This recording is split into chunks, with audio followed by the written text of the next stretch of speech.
that I read out here, that what separates country, rich and poor, is health and education. So it's clear. So we will deal with it.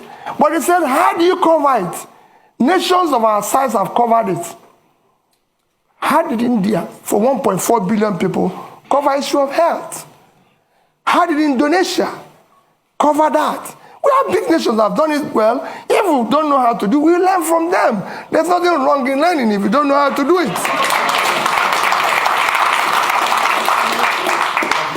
I'm going to take more questions. Now, there is someone who has such a strong arm. Their arm has been up for 15 minutes. Now, I'm not going to say that's criteria for taking question next time, but madam, you get the question. You have the strongest arm in the audience. Please introduce yourself. One question. Thank you so much. Good afternoon and welcome, sir. My name is Priscilla Winkbo, and I'm an independent broadcaster here in London. And sir, you spoke about your point number 5, which is to generate electricity and power in Nigeria. And you spoke about transmission, distribution, and generation. But I think it's fair to say that our problems with power goes beyond those 3 areas.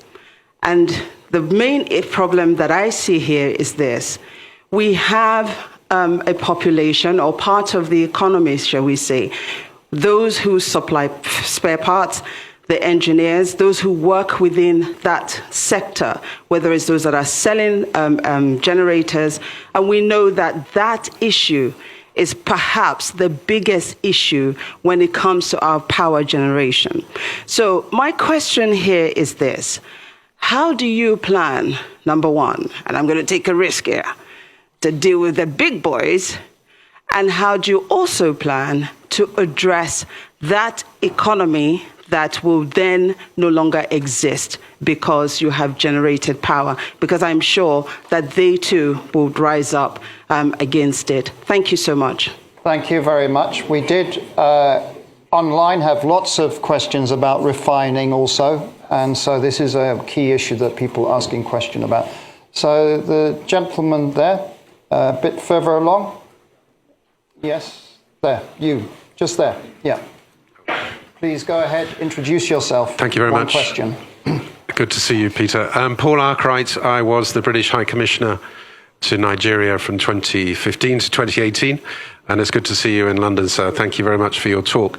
I've now moved into private business. I'm a consultant, and I'm advising companies and funds, investors, to look at Africa, to look at Nigeria, to consider investing there, and everyone agrees, I think, that FDI, foreign direct investment, is critical to the future of Nigeria.